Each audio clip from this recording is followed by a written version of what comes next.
books is in. The books are in. Yep. They in.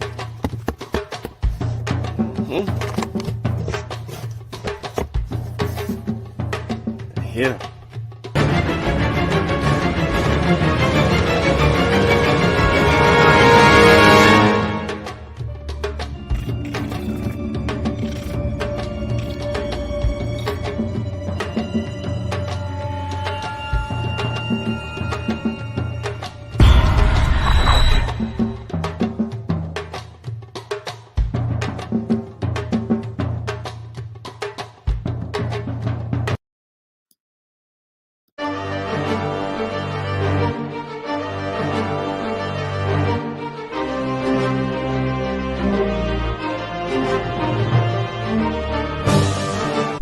Log in to KofiPaisaTV.com and get Spears of the Mossy Volume 1 by Kofi Paisa Research Team, from Spears the Pen Volume 2 by Kofi Paisa Research Team, Spiritual Combat Volume 3 by Kofi Paisa Research Team, One Night Before Bed by Insurrection, Funny, Kalawa's Trip to the Motherland by Kofi Paisa, From Cocaine to Consciousness by Insurrection, Funny, As I Learn, We All Learn by Kofi Paisa.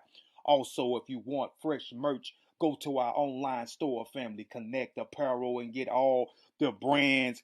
Also, get our 54 deck of quiz and educational cards available now on KofiPaisaTV.com. ETM Hotel, Rennie Shawn. Welcome in peace. My name is Shawn. I'd like to thank everybody for tuning into Science with Shawn this evening on the Mossy Warrior Clan YouTube channel.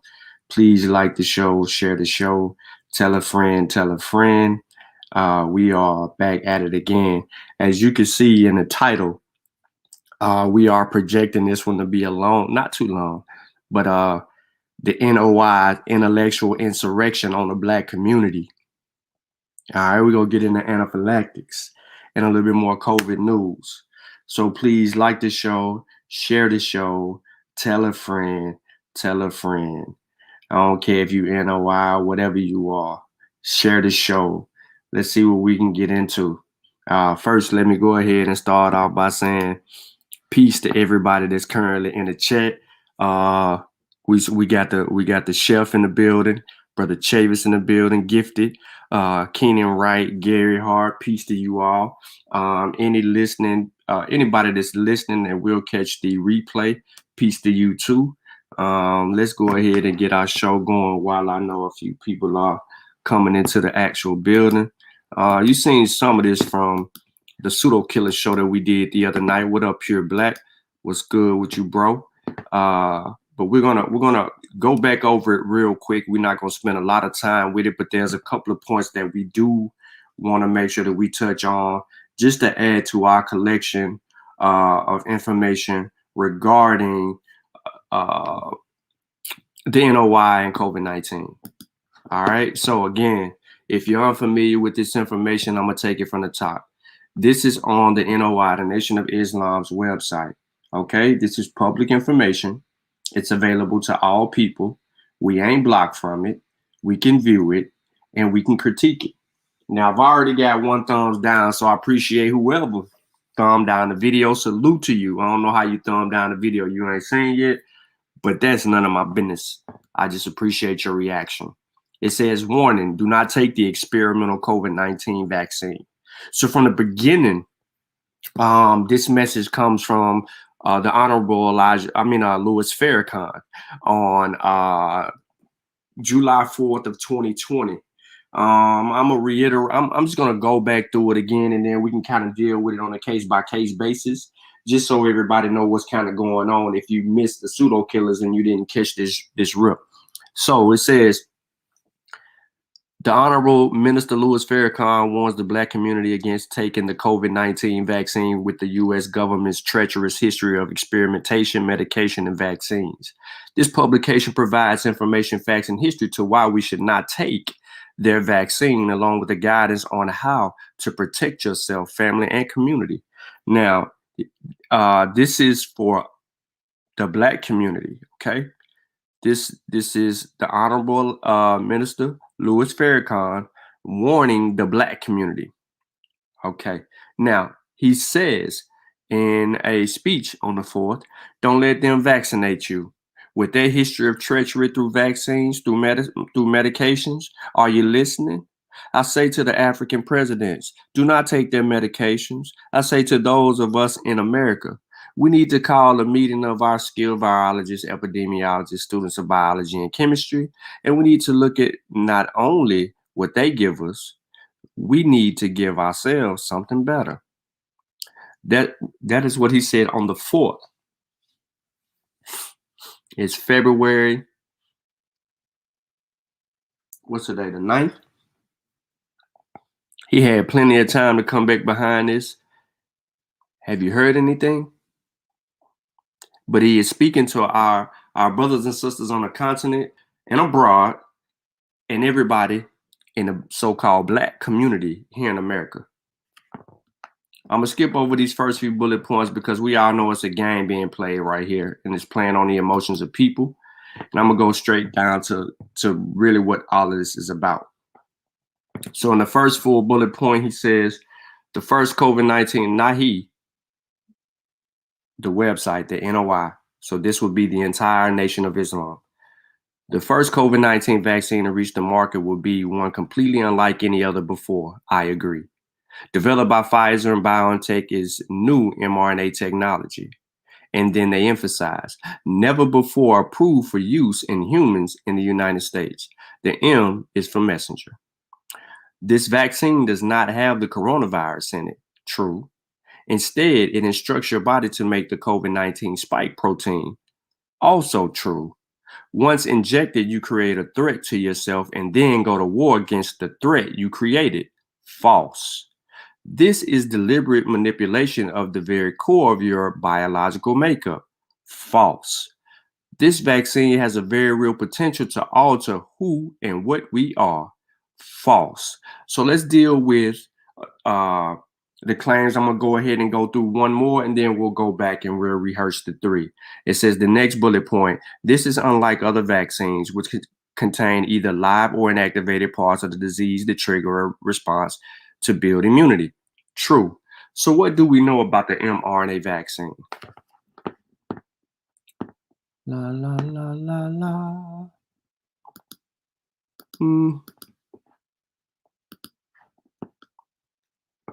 All right. mRNA represents an attractive source of antigen in vaccination approaches. Both unformulated and nanoparticle mRNA are used to direct in vivo vaccination. Nanoformulation widens the administration and delivery options of mRNA vaccines. The self-adjuvant effect of mRNA is a double-edged sword for vaccine efficacy, rational for combining mRNA cancer vaccines with checkpoint inhibitions. This has nothing to do with what we're actually talking about today, but I have this up here for a reason. Now, what do we know about mRNA vaccines? So I want to do this live because we've done it before. And we want to make sure that we get it right. mRNA vaccines, right? We're not going to go to the CDC. We can go to Nature. That's 2018. We can go down here to Harvard. That's 2020. We can deal with a few other articles here, but, you know, it's pretty much the pick of the litter, okay? It's pretty much the pick of the litter to actually deal with this. So we'll go to Cambridge, right? We're going to deal with exactly what are mRNA vaccines. So first, let's understand what RNA vaccines is. This is a summary, okay? And we've done this. Unlike a normal vaccine, RNA vaccines work by introducing a messenger RNA sequence, the molecule which tells cells what to build, which is coded for a disease-specific antigen once produced within the body. The antigen is recognized by the immune system, preparing it to fight the real thing. RNA vaccines are faster and cheaper to produce than traditional vaccines, and RNA-based vaccine is also safer for the patient as they are not produced using infectious elements. I'm going to read that again. Infectious elements. They're not produced using infectious elements.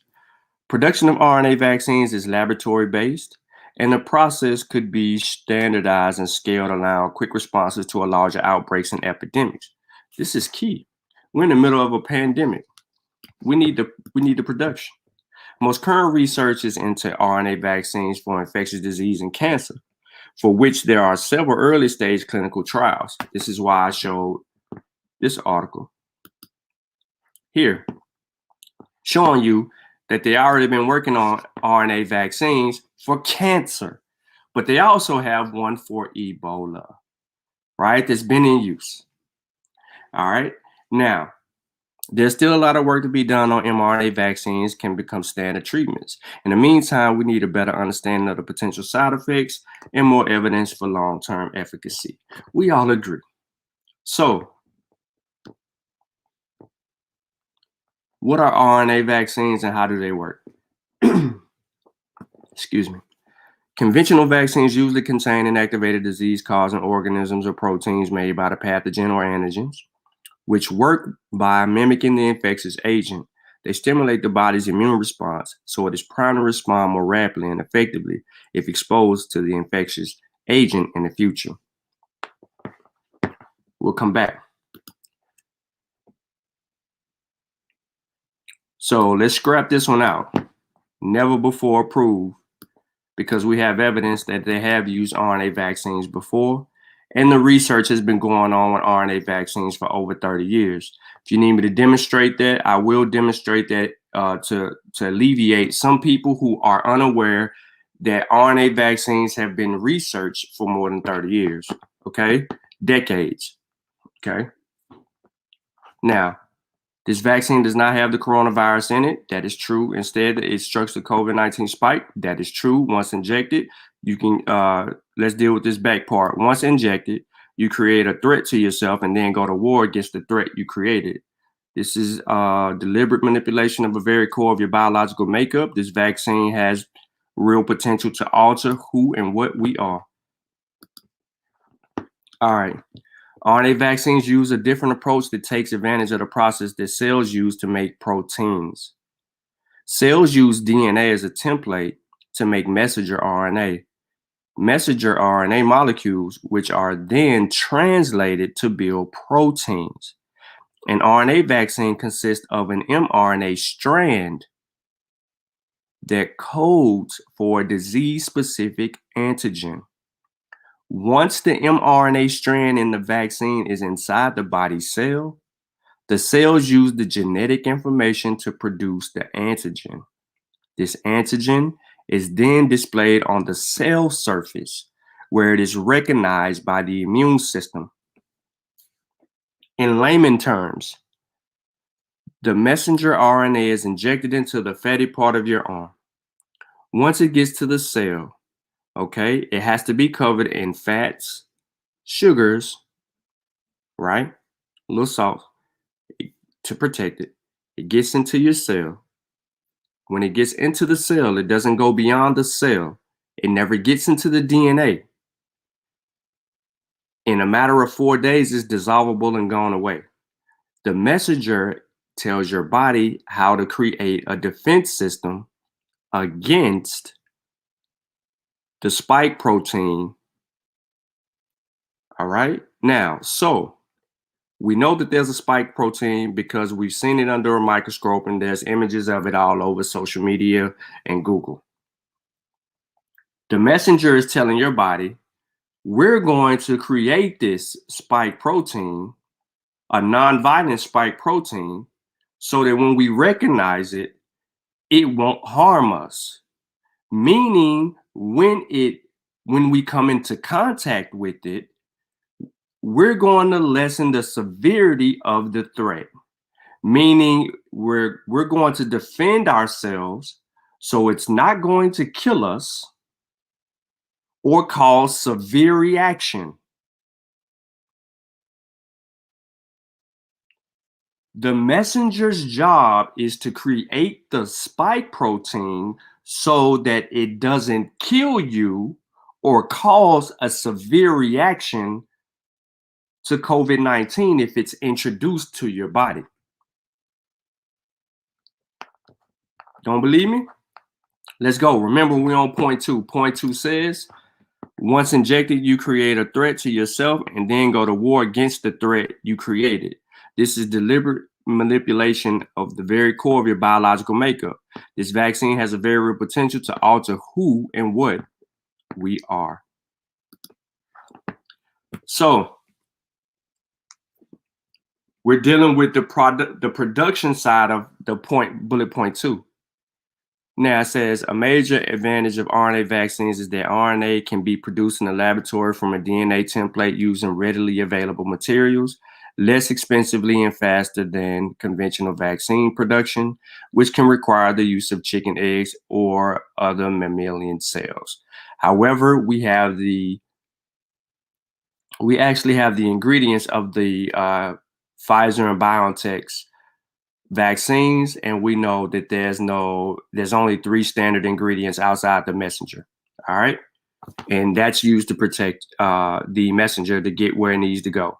Now it says RNA vaccines can be delivered using a number of methods: needle syringe injections, needle free into the skin via injection in the blood, muscle, lymph node, or directly into organs, or via a nasal spray. The optimal route for vaccine delivery is not yet known. The exact manufacturing delivery process of RNA vaccines can vary depending on the type.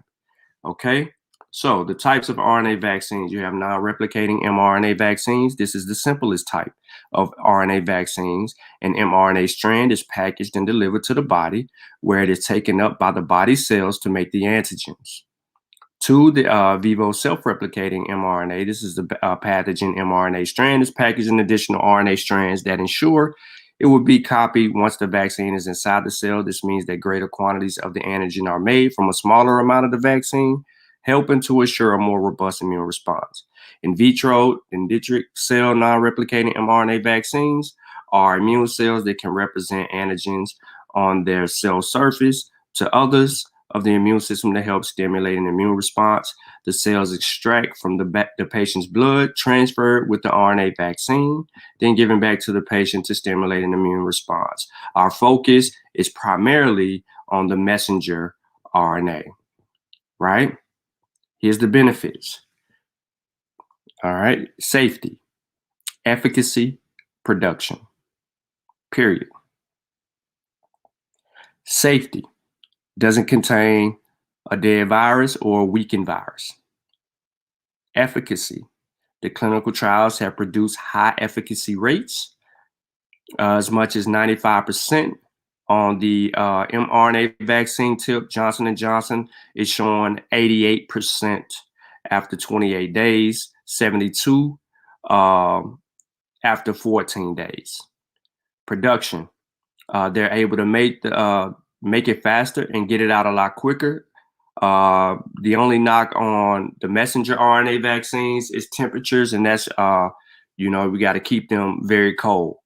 Johnson & Johnson doesn't have that type of controlled temperature problem, and it's a 1 shot versus the messenger RNAs are 2 shots.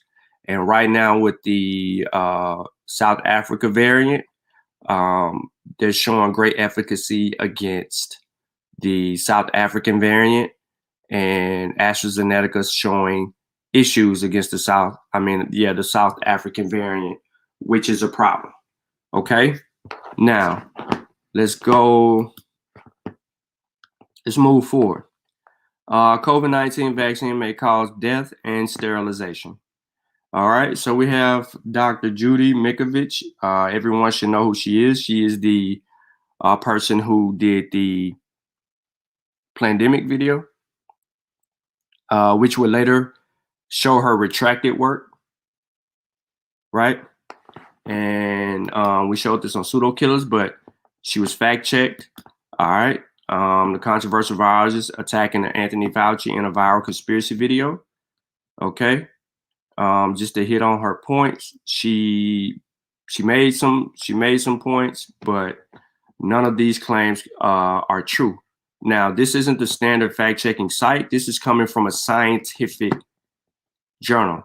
All right, sciencemag.org. Okay, they got in on the fight. They usually stay out of the fight, and news media sources and fact-checking sources deal with this. But in short, I'm not going to go in length, but it says fact check the video. None of the claims are true. So the NOI says that, they deal with a bullet point one. They prop her up, and then she makes the statement that when you add the mRNA vaccine, you're literally putting a blueprint into every cell of your body, and you're making this highly pathogenic disease-causing protein. You will kill people who are already compromised, and you will sterilize young women who get the vaccine. That's false. She emphasized that the real coronavirus enters a limited number of cells. We already know that the messenger RNA does not contain the real coronavirus, so that would be false. Then she says that those which have receptors for the spike protein, but the mRNA is expressed abnormally into every cell of the body. This is very, very dangerous because what the spike protein has in it is the binding protein of the retrovirus HIV. False. Okay. False. All right. So that takes care of the NOI's contention point one.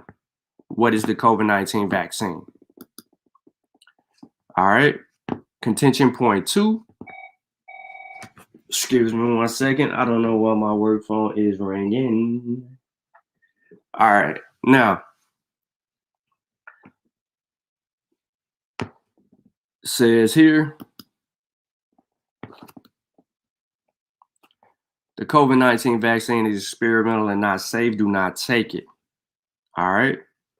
Now, if you want to add to debunking the rest of Judy's pandemic, I did leave the sources in the description of the video. I just didn't feel like wasting our time reading all of this stuff, debunking each one of her claims over and over again. So there's a host. You have 4 sources right there to take her out. All right. So the COVID-19 vaccine is experimental and has not undergone sufficient testing to be proven safe and effective. In an interview, check this out, with Sanjay Gupta, Dr.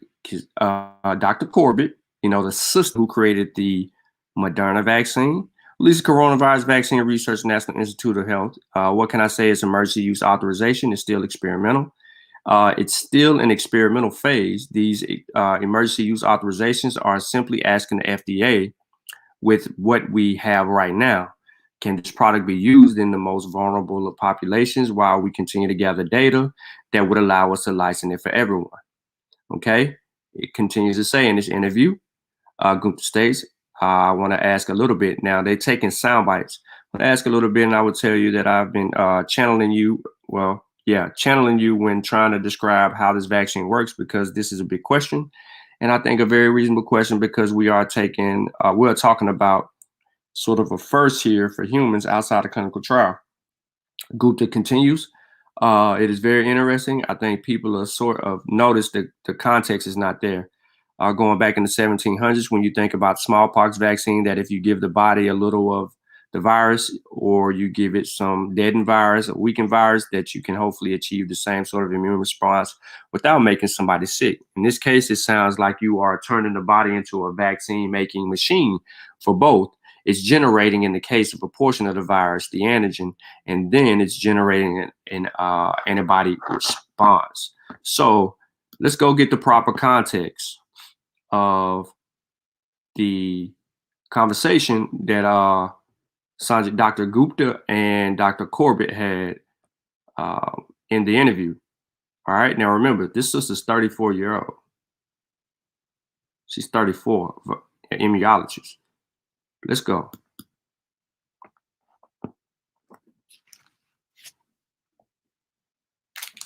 This briefing is brought to you by Hello Tushy. My love for science and solving problems came from childhood. I was the student who would not leave a math problem unsolved. I won regional science fairs all the way from elementary school, and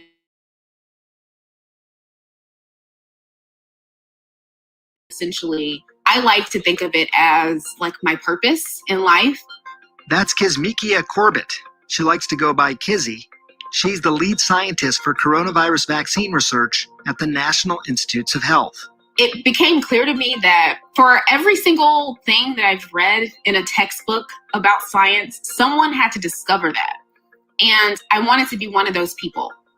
That for a line in a textbook, which hopefully mRNA 1273 will be at some point, there's someone who discovered that thing and helped to drive that theory forward. And so it's just a love of discovery. Corbett is only 34 years old, but already her unstoppable curiosity has led her to some pretty significant scientific discoveries. She is the top scientist behind Moderna's new mRNA vaccine, which was submitted to the FDA last week and is expected to receive emergency use authorization as soon as next week. On today's podcast, I talked to Corbett about her life, her research, and the exciting potential of this new vaccine. I'm Dr. Sanjay Gupta, CNN's chief medical correspondent, and this is Coronavirus, Fact versus Fiction.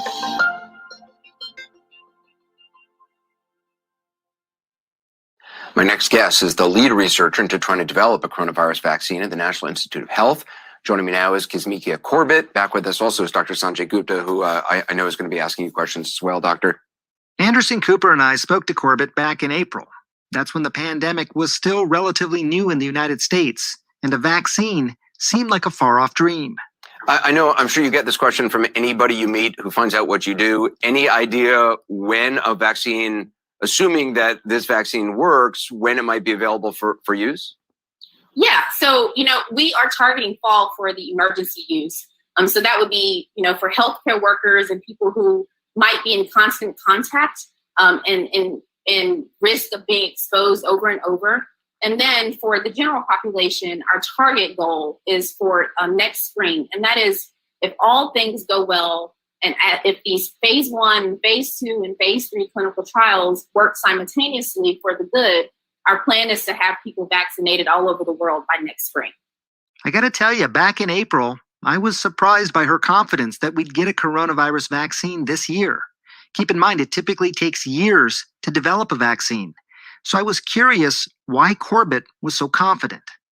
Well, there was a lot of faith in those initial statements, but then also a lot of science. The HIV field, for example, has made a vast amount of developments over the last 40 years without there being a vaccine. And the work that the HIV field has done has, in some part, actually benefited the work that we've done in coronaviruses. And so we understood the surface molecule, the spike of a coronavirus, in so much intricate detail.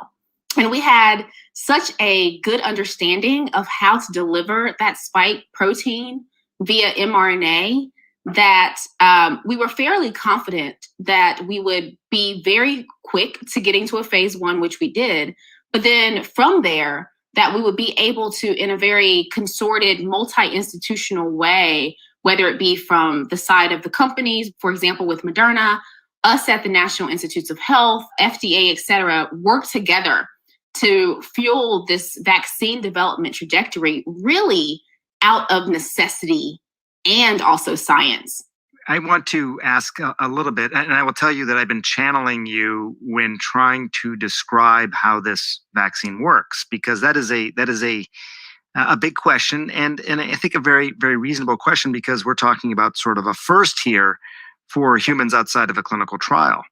mRNA vaccine, messenger RNA vaccine, involves genetic material. Can you just simply describe how a vaccine like this works? Yeah, so I like to use the analogy of a telephone, essentially.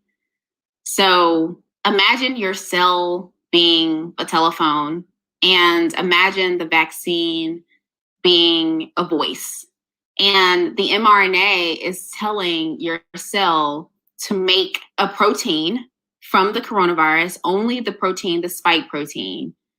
It's like calling up the cell and saying, like, hello, cell, can you please make this protein? And so that the cell can make the spike protein and the body can make an immune response to it. And so that's how I try to describe it.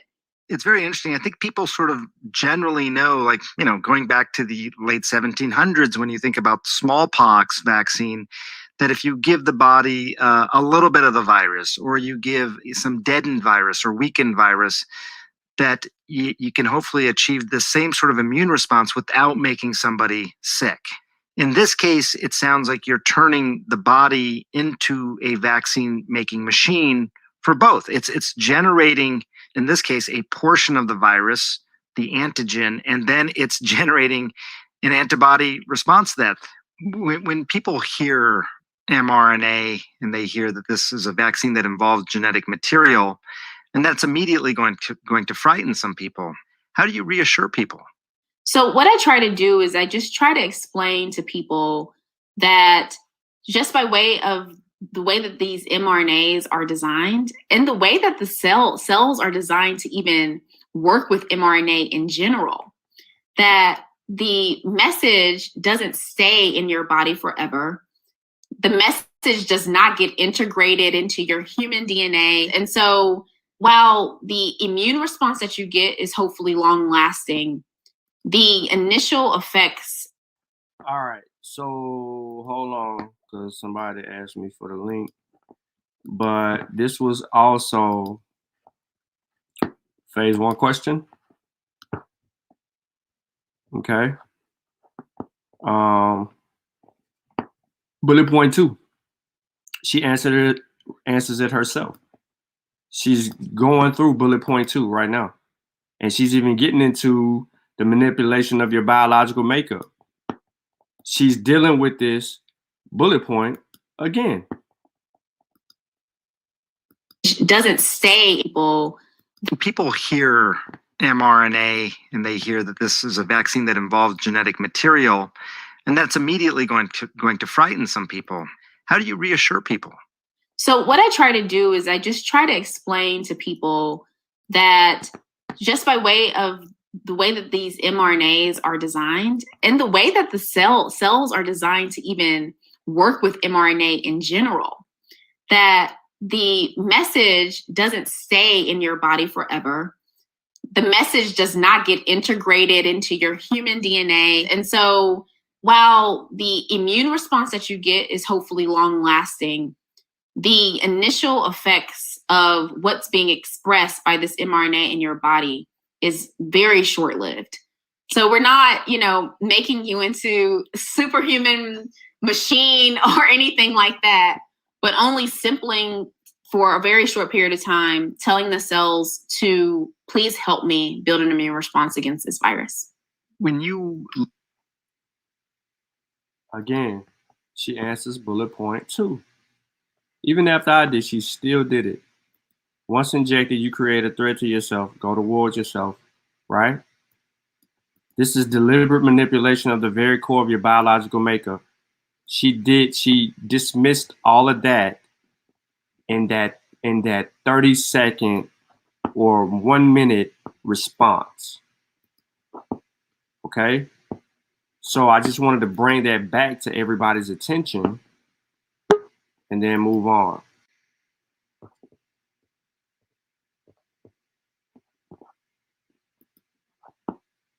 Look at these two front-runner vaccines, Pfizer and Moderna, both mRNA vaccines. Let's say, it comes my turn to get this. When that decision time comes, should I take one over the other? No, you should not. Is there a difference?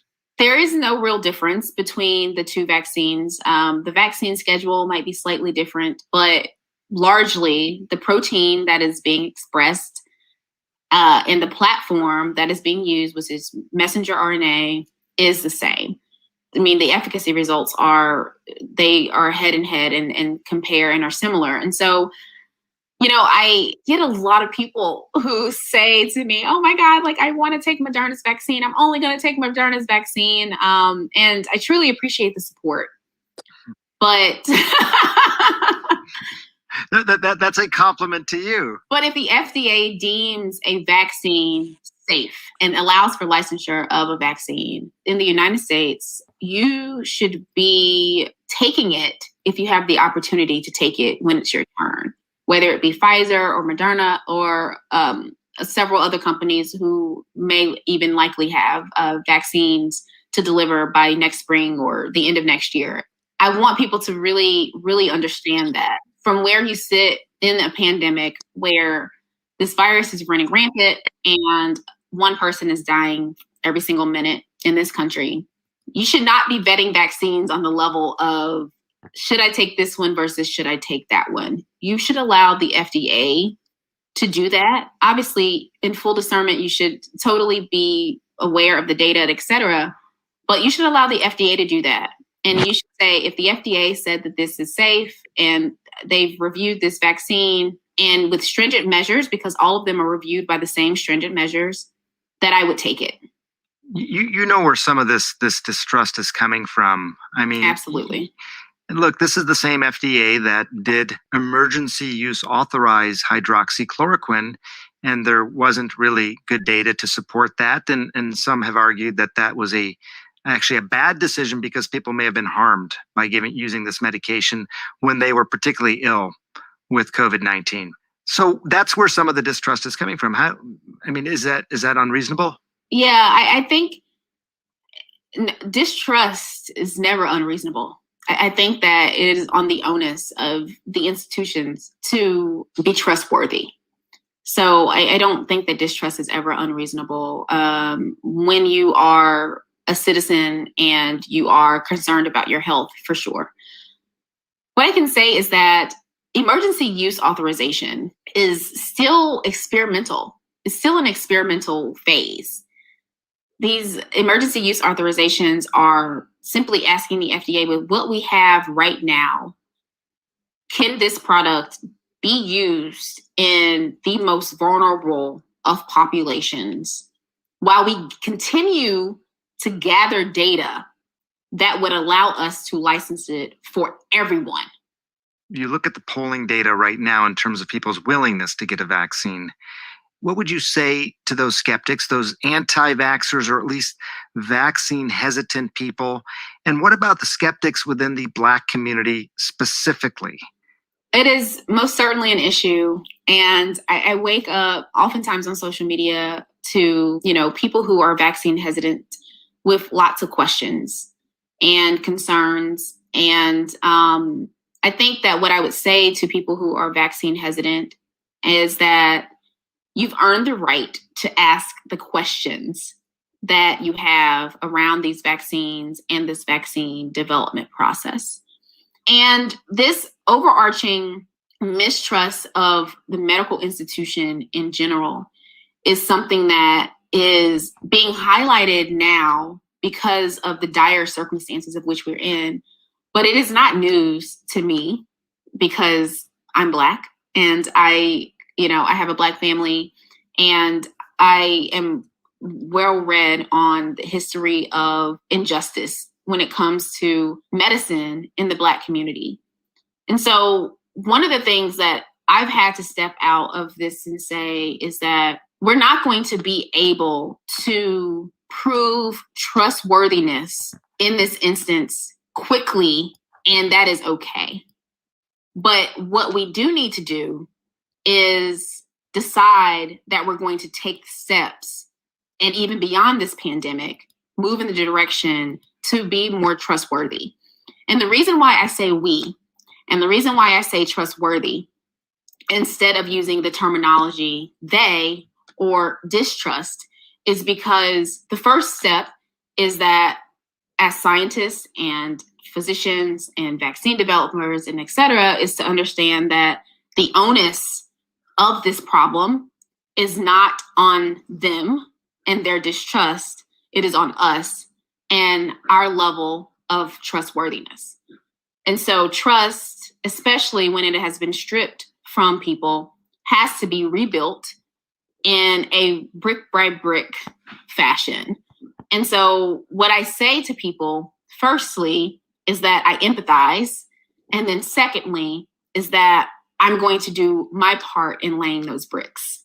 And I think that if everyone on our side, as physicians and scientists, went about it that way, then the trust would start to be rebuilt. That's it. All right, I'm gonna stop her right there, and I'm gonna back her up a little bit about this whole 3-point here, where they just go into nonsense that we read just a second ago, especially with what she was saying regarding the FDA's EAU. All right. That's right. Go ahead. That's who? That's the Nation Islam website you was on, right? Yeah, this day point right here. So, all right, you want to make the point first, and let me go in. Yeah. Go All ahead. right. So right here, this is the emergency use for vaccines to prevent COVID-19 guidance form. It's also in the description. It's a PDF, 18 pages, and it specifically speaks to the EAU process. And this is currently an outbreak of respiratory disease caused by novel coronavirus. This virus has been named SARS-CoV-2, and the disease's causes has been named coronavirus disease 2019 or COVID-19. On the 31st of January 2020, Secretary of HHS issued a declaration of public health emergency related to COVID-19 and mobilized an operating division of HHS. I want to repeat, on January 31st, not March 15th, because you'll see March 15th show back up with the Nation of Islam. January 31st. Now, the president says something, look, and it says it. Here it goes again. In addition, on March 13th, I said 15th, but it's 13th. That's my brother's birthday. The president declared a national emergency in response to COVID-19. January, they declared. President speaks, basically 2 months later, right? Now, the SARS-CoV-2 pandemic presents an extraordinary challenge to the global health. There are currently no FDA licensed vaccine to prevent COVID-19. Commercial vaccine manufacturers and other entities are developing COVID-19 vaccine candidates using different technologies, including RNA, DNA, protein, and viral vector vaccines, which is all true. This guidance describes FDA current recommendations regarding the data and information needed to support the assurance of the use of the EUA, or Emergency Use Authorization, under Section 564 of the FD&C Act.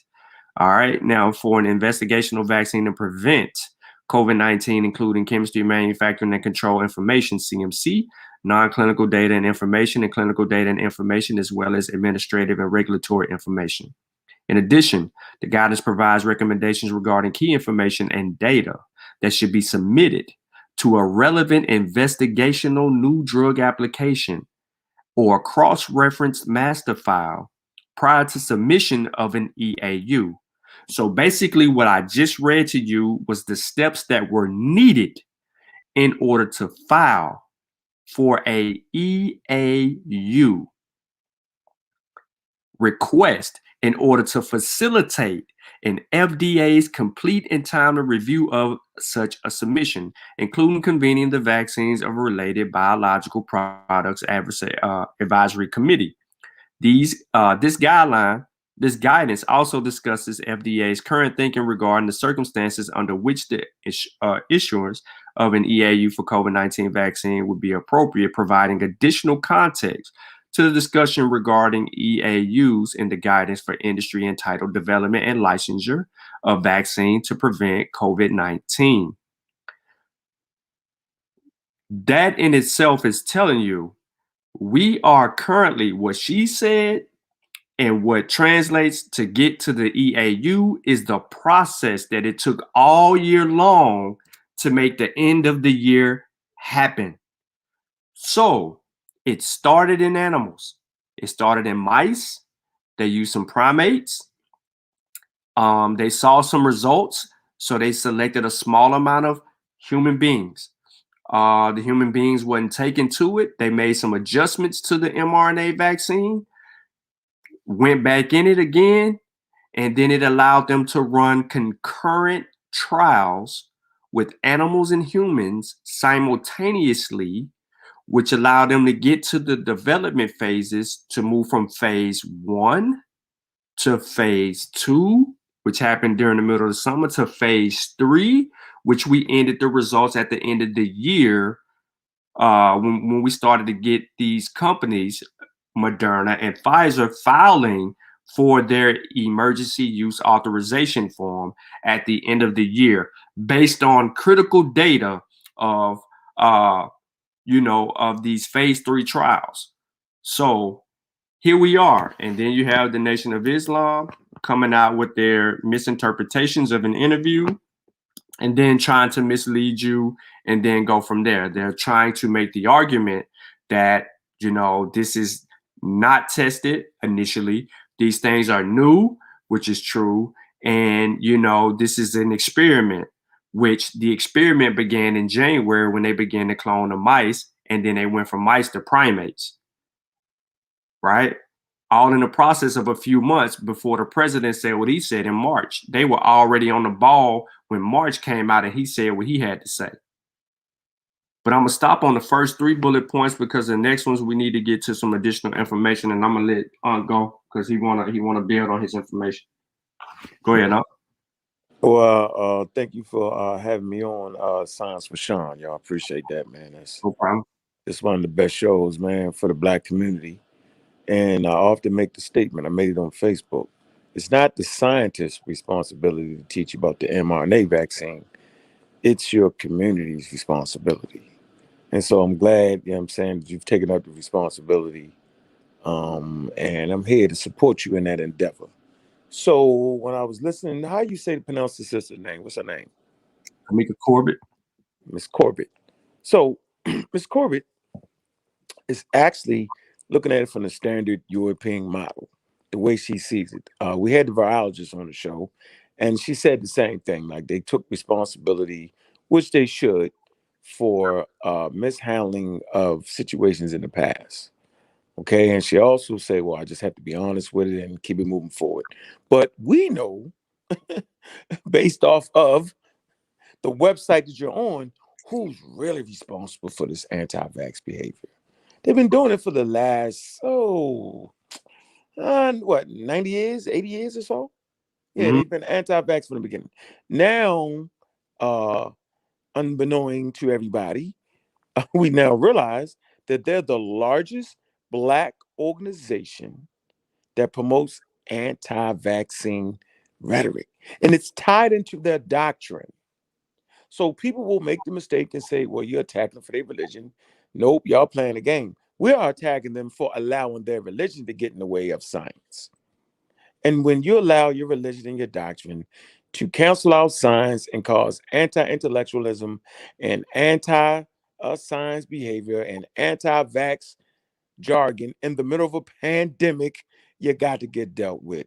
So we know that dealing with the Black community, our issues are different with religion. Our issues are even, you know the saying, right?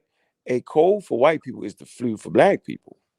I'm gonna say it again. A cold for white people is the flu for Black people. So being as though we only 53 million in America, and if you got about 60% of people Black don't want to take a vaccine, you're in a full-blown problem.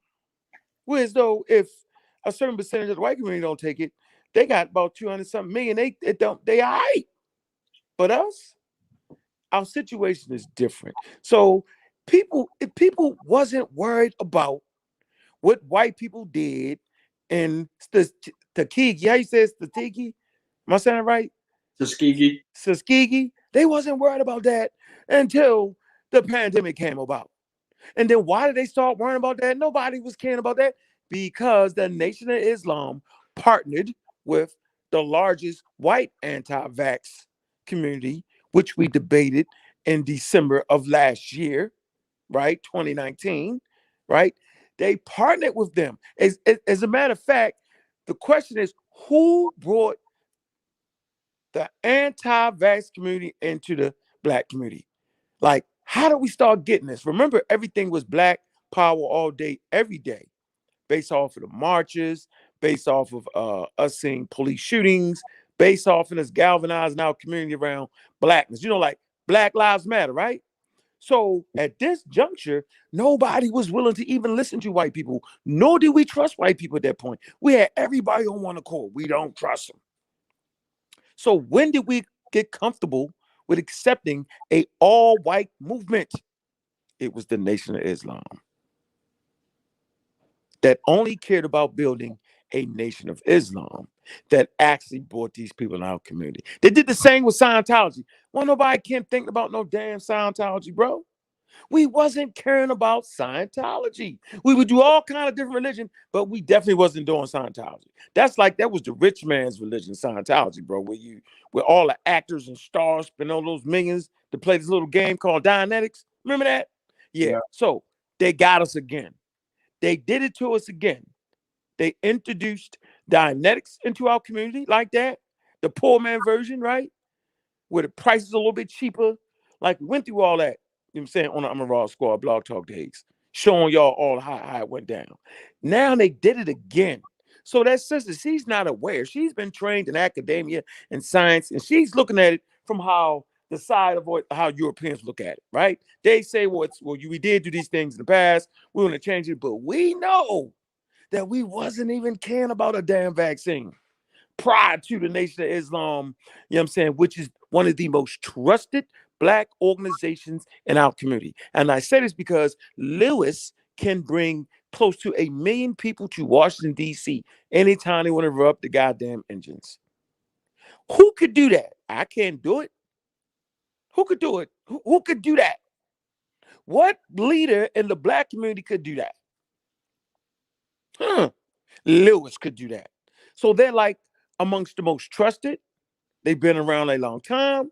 And since we don't necessarily understand the whole cult thing and just the whole how they manipulated our feelings and the way they did all this, ain't nobody looking at it like that. And you can tell by the arguments against us, Shawn. They swear y'all aren't against these people. They did this, to that. Wait a minute, man. We're not even talking about that. We're talking about what did they really do? I can tell you what they really did. They bought the largest white and they made it comfortable for us to listen to straight up European information on the subject. So I just want to kind of put that out there, dog. I don't want to mess up the show, but they check off all the boxes. Cult, anti-science, anti-intellectualism, very, very deceptive, and are willing to take advantage of us in the middle of a pandemic. There is no way not to talk about the Nation of Islam. There is no way out of this. There is no way for me to, well, I don't want to, say nothing because, I don't want to attack nobody's God because, like there is no way for me not to say nothing. It is just impossible. Everywhere I look, I am surrounded by the Nation of Islam. Their footprint is all over this, bro. I just wanted to say that, Shawn. All right. So I feel you on that all the way. They continue their nonsense with a couple more bullet points. They said this vaccine has had the least amount of testing done than any other vaccine before it was released to the public. See? It's normal. Now here you go. It normally takes 5 to 15 years to develop a vaccine because years are needed to realize the long-term effects. That's not the reason that it took such a long time to create those vaccines. Efficacy in the population was it. They don't just inject people and then stop studying the vaccines. They continue the process of learning if there's different type of behaviors because viruses mutate and adapt. So different strands make themselves accountable and present. And vaccines need to be, as Ankh says, evolutionary minded in order to defend itself. And then it says the COVID-19 vaccine is completely experimental. Worse, it comes after 20 years of 100% failure in an effort to create a coronavirus vaccine. I don't know where they got this at, but it behooves me. This is a quote. Who are they quoting? And then it says the World Health Organization officially declared COVID-19 a pandemic in March 2020. And in the same year, the vaccine was released to the public. All right. And then here is the mRNA 1273, which is the Moderna vaccine outline. So they put the sister stuff up here. And this outline is supposed to talk to you about, explain the exploratory stages, phase 1, phase 2, phase 3, regulatory review, manufacturing. They use her name on there and on their website? No. Yeah, her name right here. They say her name in the first bullet point in an interview. Highlight that. Go ahead. Because I came a little late. Read that point again. Yeah. So they give this is a chart. It says, right? They're trying to show the process of vaccine trials and how they work without proper understanding because they don't use an actual scientific journal to actually go there. So that's not that's so they take that's not intentional, bro. This is very intentional. Okay. I just wanted to make sure. They can't be that. Are they that stupid? Possibly. To twist a virologist's words? Yeah, they did it in this first point right here. They were trying to make light of that they tried to bullet point her, like take out like little clips where she says something about emergency use and FDA and so forth. Right? Take the clip, right? Yeah. And I got we're right here. So here's the thing with what they're trying to do, and this is why I come here to the Harvard Health Publishing or the Harvard Medical School, and it says why mRNA vaccines are so exciting. And this was published in 2020 of December, so this was last year, the end of the year, right? It says the very first vaccines for COVID-19 to complete phase 3 testings are in an entirely new type. Right? mRNA vaccines. Never before have mRNA vaccines, such as the 2-dose Pfizer, BioNTech, and Moderna vaccines, have had now received emergency use authorization from the FDA, been approved for use in any disease. How do they differ from traditional vaccines, and what makes them so exciting?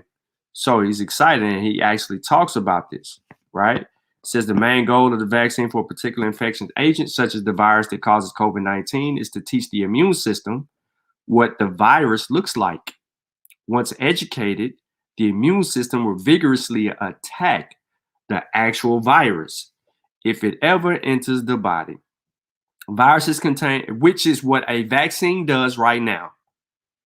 When you get a vaccine, any of the other vaccines, when your body is introduced to the infectious agent, it goes to war with the infectious agent. So it can't replicate or spread or cause severe or life-threatening problems. The mRNA vaccine does the same dang on thing. He just told you. Once your body is educated, the immune system will vigorously attack the actual virus if it's ever enters the body. Viruses contain a core of genes made of DNA or RNA wrapped in a coating of proteins. To make the coat of proteins, the DNA or RNA genes of the virus make messenger RNA. The mRNA then makes the proteins. An mRNA of a specific structure makes a protein of a specific structure. Some traditional vaccines use weakened viruses, while others use just the critical piece of the virus protein coat. In the case of COVID-19, a piece called the spike protein is in the critical piece. Traditional vaccines work. Polio and measles are just two examples of serious illnesses brought under control by vaccines. Collectively, vaccines may have done more good for humanity than any other medical advancement in history. But growing large amounts of a virus and then weakening the virus or extracting the critical piece takes a lot of time. That's why you had vaccines take such a long time to be created, because they had to weaken or kill the virus.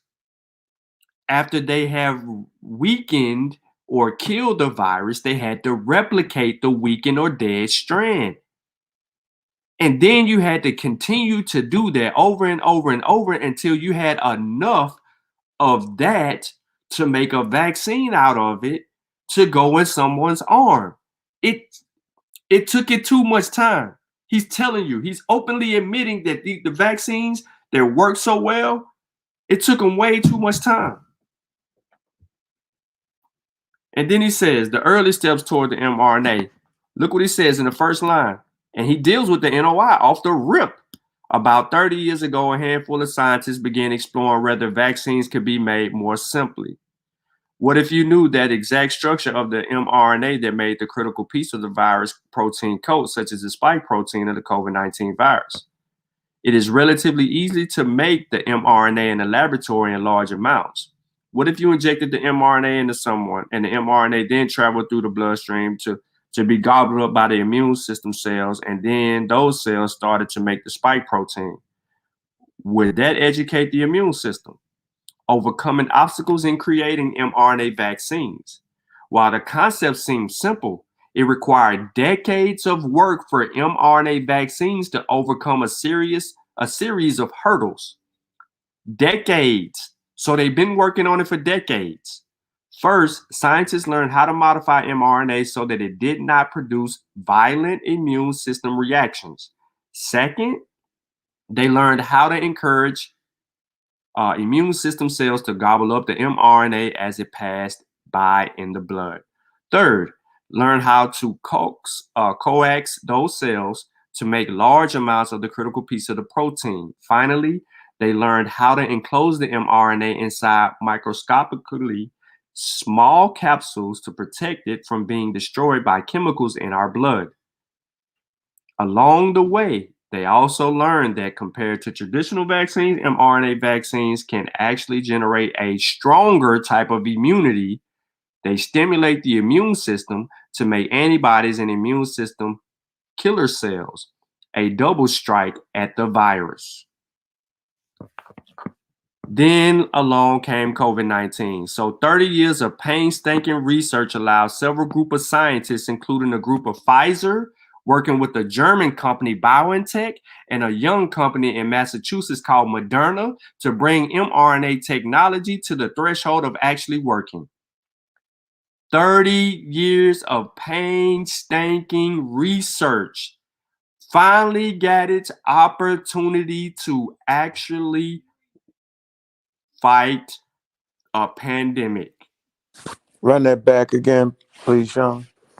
So 30 years of painstaking research allows several groups of scientists, including a group at Pfizer working with German company BioNTech and a young company in Massachusetts called Moderna, to bring mRNA vaccine technology to the threshold of actually working. The companies had built platforms that theoretically could be used to create a vaccine for any infectious disease simply by inserting the right mRNA sequence for that disease, meaning that a process that took 30 years finally got its opportunity to fight in the middle of a pandemic and prove its worth through research that took 30 years. Then along came COVID-19. Within weeks of identifying a responsible virus, scientists in China had determined the structure of all its genes, including the genes that make the spike protein, and published this information on the internet. And within minutes, scientists 10,000 miles away began working on the design of the mRNA vaccine. Within weeks, they had made enough vaccine to test it in animals and then in people.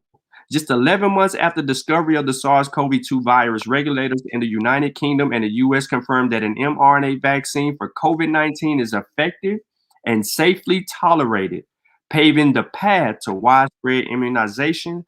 Previously, no new vaccine had been developed in less than 4 years. On their website, they talk about vaccines being made. It normally takes 5 to 15 years. Right here, previously it said 4 years. And then it got down to 2. Now, no scientific breakthrough stands alone, okay? So we already know, look, here go the dagger. Already, mRNA vaccines are being tested for other infectious agents such as Ebola. We already know about the mRNA vaccine for Ebola, Zika virus, and the flu. Cancer cells make proteins that also can be targeted by mRNA. So they deal with cancer, mRNA. Yep. That's that cancer, right? Yes, sir, cancer. And mRNA technology could produce protein missing in certain diseases like cystic fibrosis. Like every breakthrough, the science behind the mRNA vaccine builds on many previous breakthroughs. What was those breakthroughs? They had to understand the structure of DNA and mRNA and how they work to produce a protein, inventing technology to determine the genetic sequence of a virus, inventing technology to build of mRNA that would make a particular protein, overcoming all the obstacles that could keep mRNA injected into the muscle, because that was key, of a person's arm from finding its way to the immune system cells deep within the body and coaxing those cells to make the critical protein, and information technology to transmit knowledge around the world at light speed. So it took breakthroughs that previously had happened, which gave this the opportunity after 30 years of research. We are benefiting from 30 years of research. And we just walked down how the process went. I said they started in animals. I said from animals, they went into humans. They began running trials concurrently. You're in phase 1 trials. Phase 1 trials, they like the data. What data they didn't like, they sent it back. They made some adjustments, tweaked it, and then they said, okay, I like this data. Move to phase 2. They moved to phase 2. They did all of this transparently. And then we got to the end of the year, phase 3 trials came out of phase 3 trials with 94 and 95% efficacy. And here we are today, vaccinating millions, over 42 million people vaccinated right here in the United States. They doing 1.3, 1.4 million a day.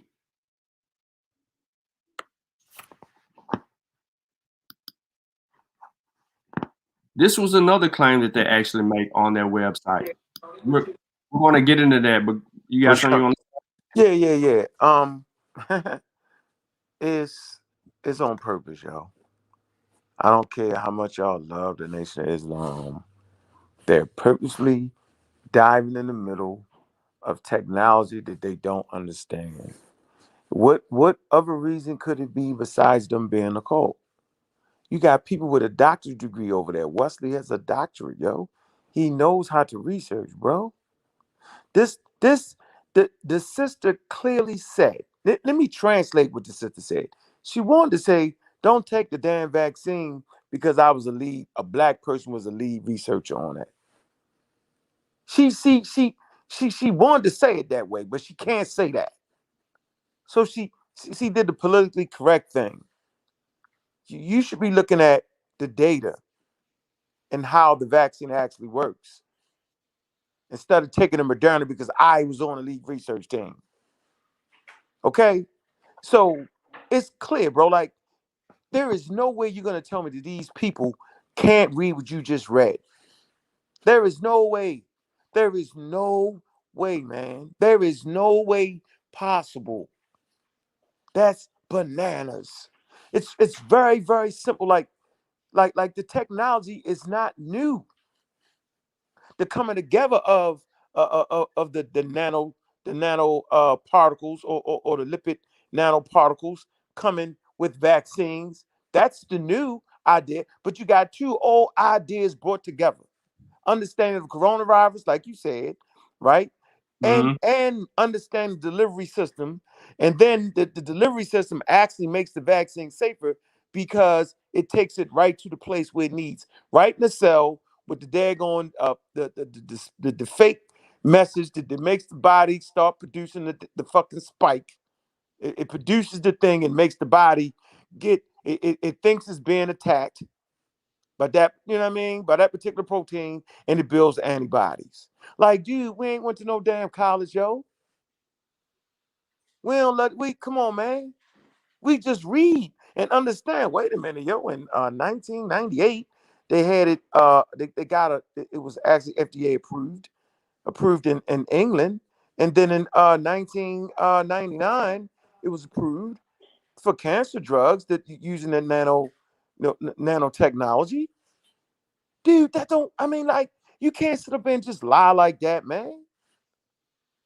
Come on, Doug. I'm glad you're real calm with this, because that shit gets me real upset that people just can't see that. They sound like these idiots on Facebook. And you know why the idiots on Facebook sound like that? Because they're using these websites like this, dog. It's right. Then they use the sister need to realize that somebody is using your work misinterpreting, and she need to come out and make a statement about that, bro. That is the only way, Shawn. Maybe I need to write a letter to her and say, Dr. Such and Such, do you know the Nation of Islam On her took your Instagram, name, put she it on there? What you say? she active on Instagram. Yeah, I got to hit on that sister. You know they actually put the this is what they doing with your research. Dude, that's not right. To make it seem, they tried to make it seem like that the virologist was the anti-vaxxer, bro. They did that? Yo, so tell me, how much do they really care about black women? Oh man, I'm going in. Yeah, I ain't gonna. I got them. See how much they care about the sisterhood, yo. Everybody, they want to play that? That's horrible, bro. Just go ahead and be anti-vax. Leave the scientist who's been winning science awards since he was 13 and 14. Leave her alone, please. Bad enough you don't let the women speak in the Nation of Islam. So why are you gonna take her voice and change it? Yeah, yo. Yeah, Rob Bowen, them crazy. So real quick, he says strange bedfellows, a relationship between pharmaceutical and biotech companies. So here we have pharmaceutical companies manufacture medicine and develop vaccines, whereas biotech companies manipulate living organisms of their components through process like genetic engineering. Pfizer, a pharmaceutical company, has partnered with a biotech company based in Germany to produce COVID-19 vaccines, while Moderna, a biotech company, has never developed any approved vaccines they are now producing. So let's take a look and see if that is true. Moderna, founded 2010. CEO, Stephen Bassell. Therapeutic cares, infectious disease, immunology, oncology, rare diseases, cardiovascular disease, autoimmune disease. All right, they got 1,000+ team members. They got all this other stuff going on. Of course, they got plenty of cash capital, and they partner with a lot of companies here. 23 development candidates, 12 in clinical trial. Here's their pipeline. All right, so our development pipeline illustrates the progress we're making on Moderna's clinical programs currently in development to create mRNA vaccine medications for a wide range of disease and conditions. We are proud of the advancements we've made in pioneering new vaccines and therapeutics that may have the potential to treat rare diseases like myelonic acidemia, or MMA, and prepenotic acidemia, PA, and prevent disease such as cytomegalovirus, CMV, Zika, and cancer. View the progress of our mRNA vaccine clinical trial below. So they give you the clinical trials of everything that they got going on. So it just ain't COVID-19. They're working on a multitude of things that they have in their pipeline and that are ready for commercial use. As you can see, the mRNA 1273 is on its way to commercial use. Like I said, the closer we get to March and April, we are going to see them file for regulatory use. They will get it. The efficacy in Moderna is hella high. All right. Plus, you haven't seen anybody claiming to have died from the Moderna vaccine, by the way. All right, so the history of Pfizer, right? They say they partnered with some people. This is all on their website, right? I'm not doing nothing that anyone else could do, but it's just a simple history to show you their progress over the time dealing with trying to resolve issues of the world themselves. And they talk about their little prominent people and their progress along the way, right? And the closer we get to all these other areas, you see they introduced this ampicillin Therefore, injectable antibiotic. You know, they make pills, right? They're doing their just due. They're working their way through all the way. Look, 1944, that's penicillin up there. That's Pfizer. Huh? That's penicillin. So they've been doing the work this whole entire time. And you can just go through and see their progress. The Nation of Islam challenges that progress in both of those companies. Why?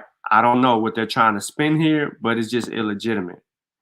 Then they come down to Anthony Fauci on the National Institute of Allergy and Infectious Disease mentioned a surprise pandemic would occur during the up-and-coming Trump administration. Notice how they put the quote, surprise. And then they bullet pointed, Fauci has served 6 years U.S. President Ronald Reagan, George Bush, Clinton, Bush, Obama, and now Trump. On January in 2017, he says, you know, during inauguration while speaking, that pandemic preparedness in the next administration. If there is one message that I want to leave with you today based on my experience, and you'll see that in a moment, is that there is no question that there will be a challenge to the coming administration in the arena of infectious disease, both chronic infectious disease and the sense of already ongoing disease. And we have certainly a large burden of that, but also there will be a surprise outbreak. All right, so that's the claim. All right, so let's go here. Dr. Fauci warned in 2017 of a surprise outbreak during the Trump administration. There is no question that there will be a challenge in the coming administration in the area of infectious disease, he says. All right, so Dr. Fauci goes on. It says everything that we actually says right here. January 20th, 2017. Fauci, who has overseen the National Institute of Allergy and Infectious Disease since '84, warned that looming health challenges would involve both chronic disease, ones already ongoing, as well as a surprise outbreak. No matter what, history has told us definitively that outbreaks will happen. He said, it is a perpetual challenge. It is not going to go away. The thing we're extraordinarily confident about is that we are going to see this in the next few years. Fauci ticked off at his least measures needed to prepare for such a crisis, including creating and strengthening global health surveillance systems, as well as public health and health care infrastructure, practicing transparency and honest communication with public, coordinating and collaborating on both basic and clinical research, and developing universal platform technologies to better facilitate the development of vaccines. The mistake that so many people have made is a failure to look beyond our own borders in the issue of the globality of health issues. Now, not only things that are there that will come here, but surprise that we'll have, he said in a prescient remark.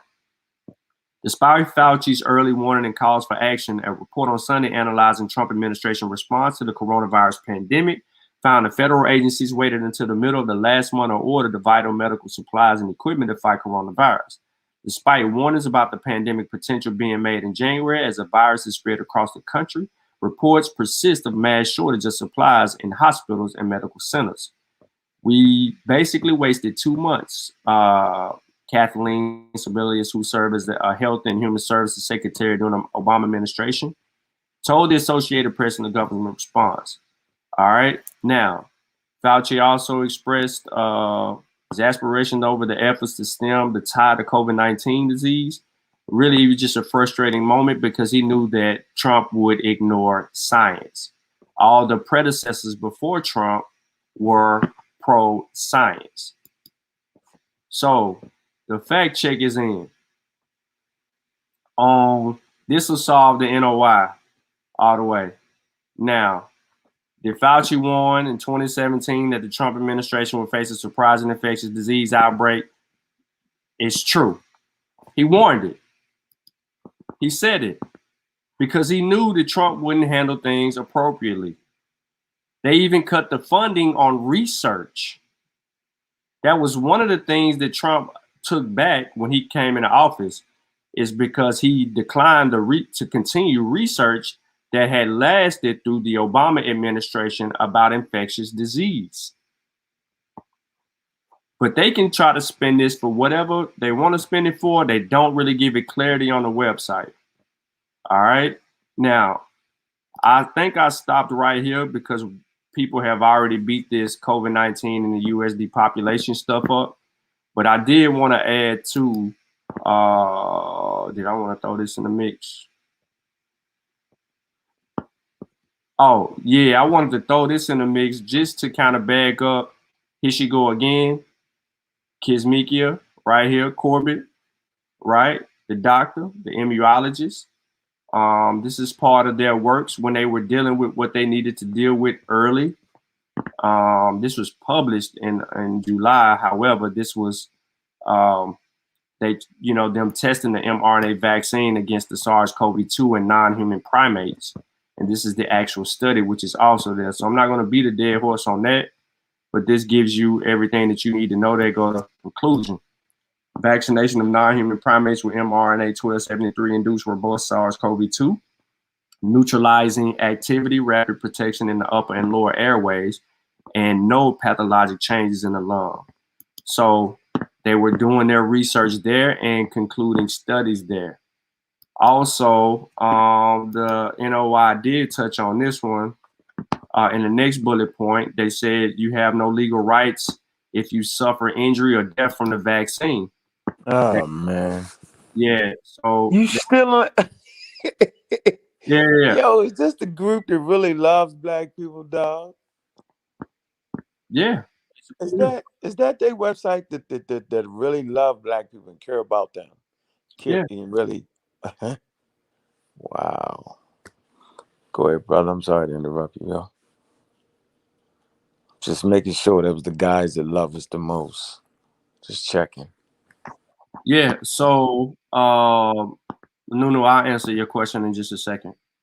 But, this is what they talk about. They try to say the government's not liable. And then they says the blanket protection under the PrEP Act went into effect February 4th before most of the public was even aware of COVID-19.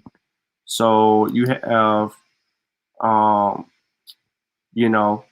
CICP program right here, right?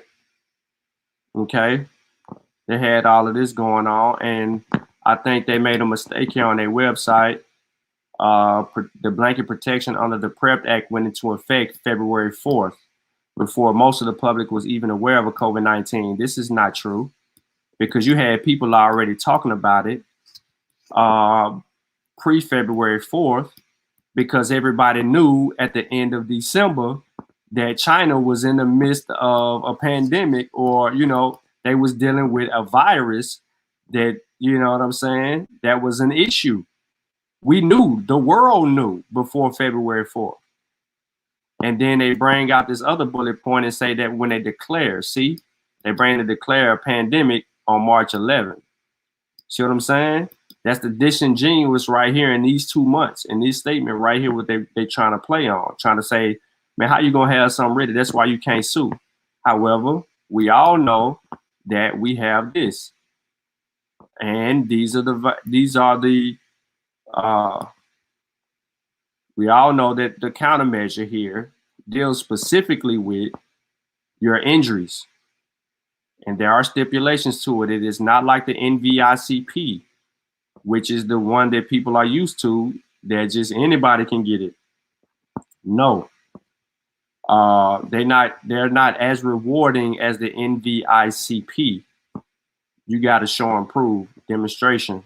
You're gonna have to go through and have everything in line. They're more strict when trying to reward, and this website is available for you for that. So let me see what else. I think they kind of takes them all out of there, and they go your boy Robert Kennedy again. And this has been dealt with before.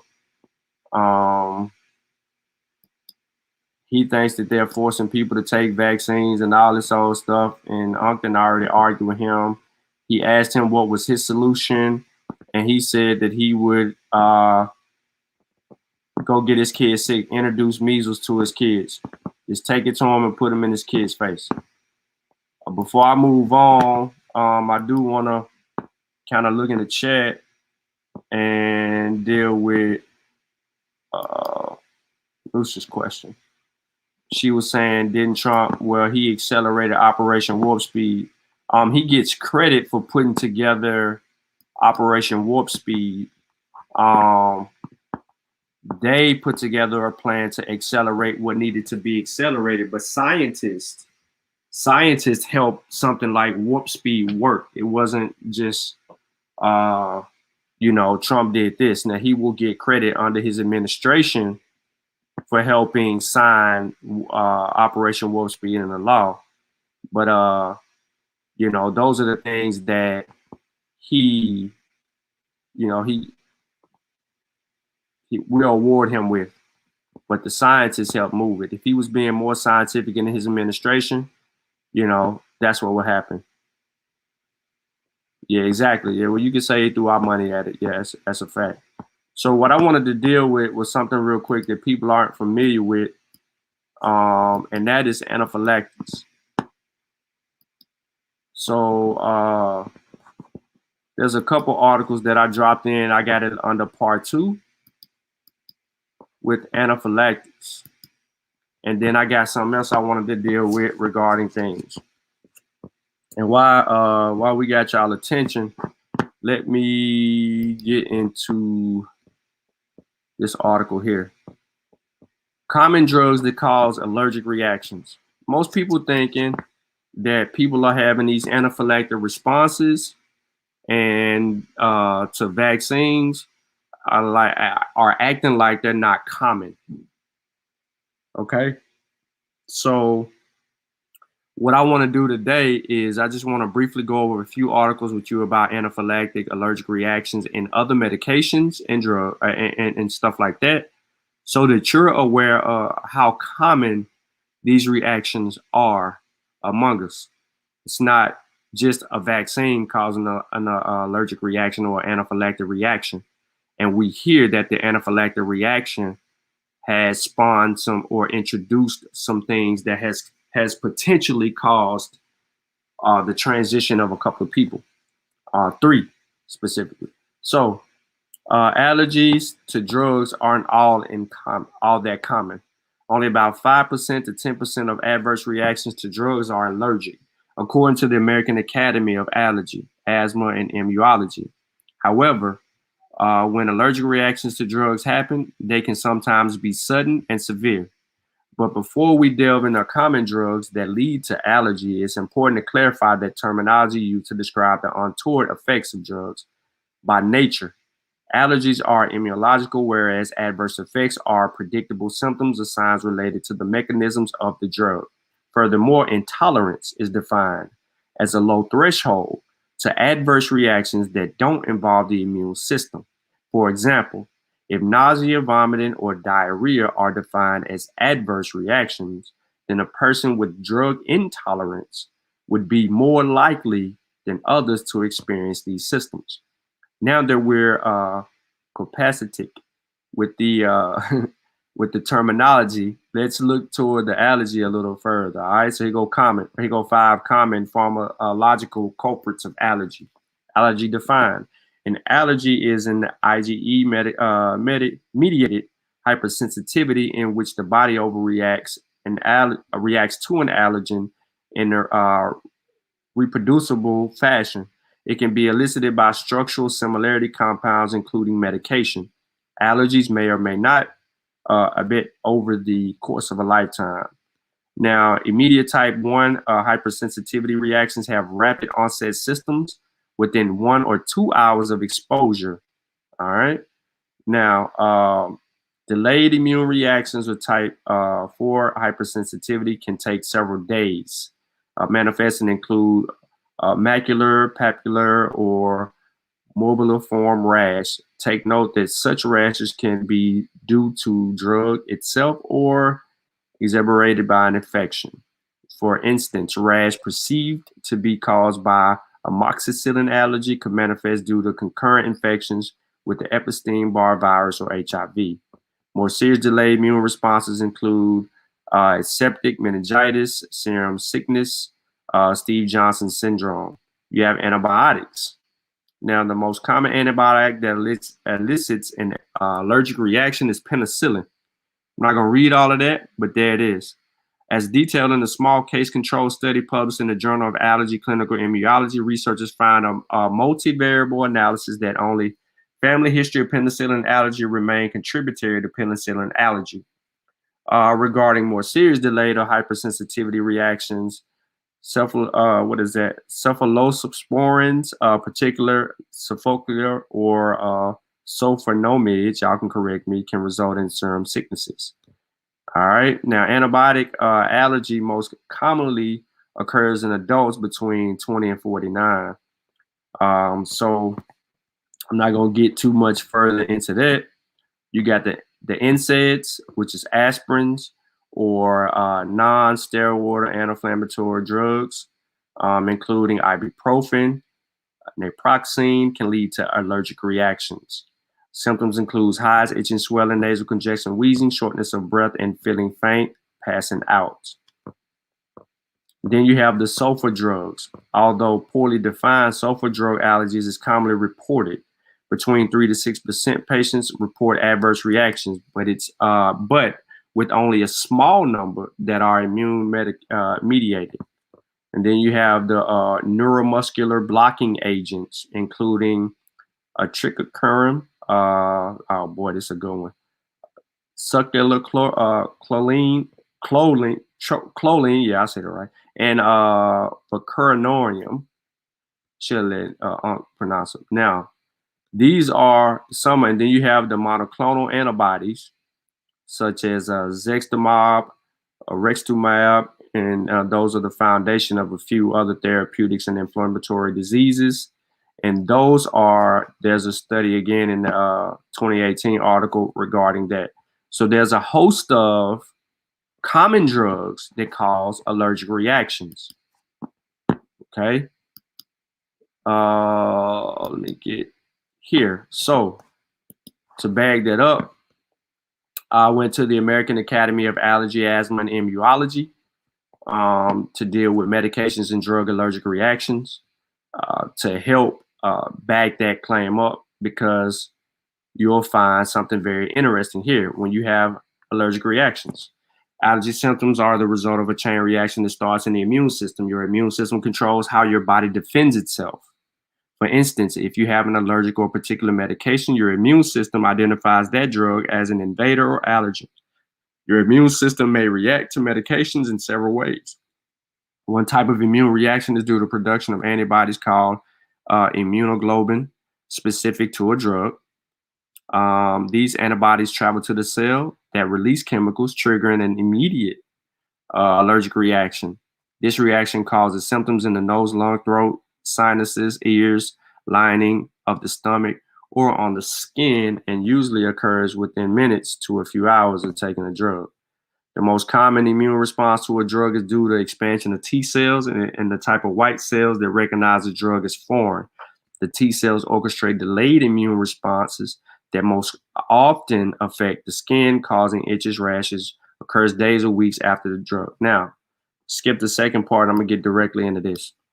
The most severe form of immediate allergic reactions is anaphylaxis. Symptoms of anaphylaxis includes hives, facial or throat swelling, wheezing, lightheadedness, vomiting, and shock. It says most anaphylactic reactions occur within 1 hour of taking medication or receiving an injection of the medication. Remember, they were allowing people to be vaccinated and then released 15 minutes or 30 minutes after vaccination.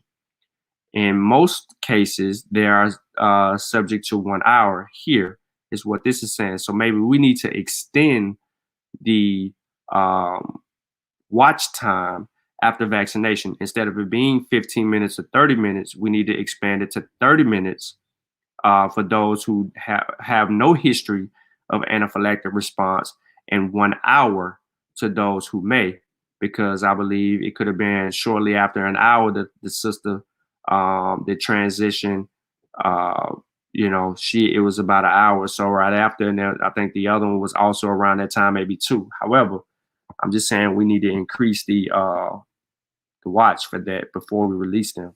Now, sometimes the reaction may start several hours later, and we've seen that with the vaccine. We've had 3 examples of after vaccination, something occurs. Something's going to occur for some people who have a history of anaphylactic response. And they say anaphylaxis can result in the death. So it is important to seek immediate medical attention in your experience with these symptoms. Now, why am I saying this about the vaccine? Is because you can have an anaphylactic response from all the common medications that you can buy over the counter. It's not just a vaccine. That's the reason why I went with the common drugs that cause allergic reactions. It's a reason for that, because they cause an anaphylactic response in those. You have food allergens. Your food allergens can kill you. People have peanut allergies. My brother can't even eat peanuts. He can swell up in the throat and ain't no telling what can happen to my brother. So should we get rid of peanuts and other foods that cause?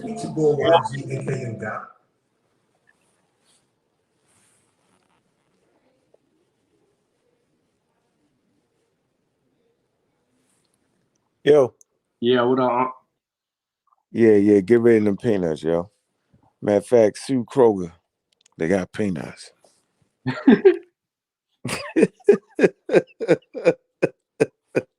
Hey, yo, we can't be this smart, yo. I never thought I was that smart, yo. It's no way that people can't just read and understand that, yo. It is no way. I'm trying to figure it out.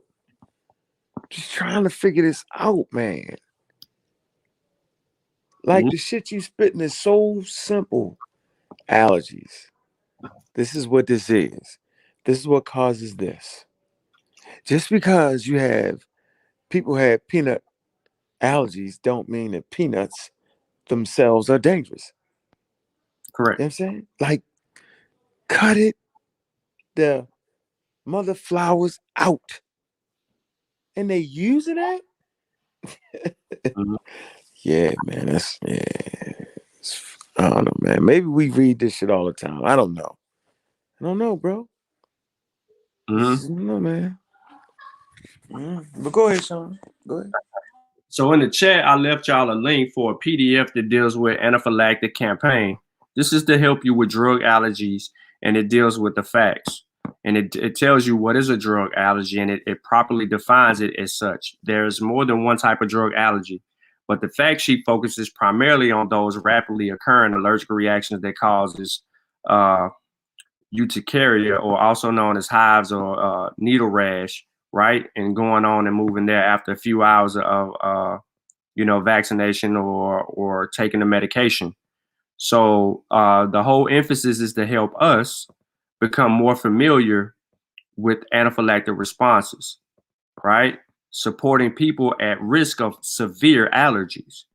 This is the whole thing, is to make sure that we are giving you the right information so that you know exactly what an anaphylactic response is, or just what, your grade, if you did it on a scale of 1 to 10, if you got like a 3 or a 4 on an allergic response to something versus a 9 or 10. But they all should be taken care of with proper precaution, right? So they deal with infection, they deal with the side effects of drugs. You know what I'm saying? You get into the nuances of understanding more about anaphylactic responses and just the whole thing with these drugs altogether. And you had tons of allergic reactions from vaccines. You know what I'm saying? You had tons of them.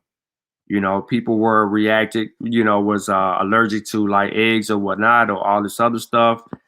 They do all certain things. Science has changed the way that they create certain vaccines so that it didn't have certain ingredients in them that would trigger an allergic reaction or anaphylactic response. So, even your penicillins, you know what I'm saying, can cause certain things. Like this is it. So this fact sheet, I left it, like I said, in the description of the video so that you can build on that and you can know more. It's one more, and I'm gonna transition into really what I wanted to get into. It's a good point, Shawn. It's a good, clear point you made. So basically, are they telling us don't ever take any medicines because it's always based off of risk reward? So, Right. like I say, if 128 people actually died from taking the COVID-19 vaccine, the risk reward would still be there. 8,000 people died last month, bro. Mhm. 8,000.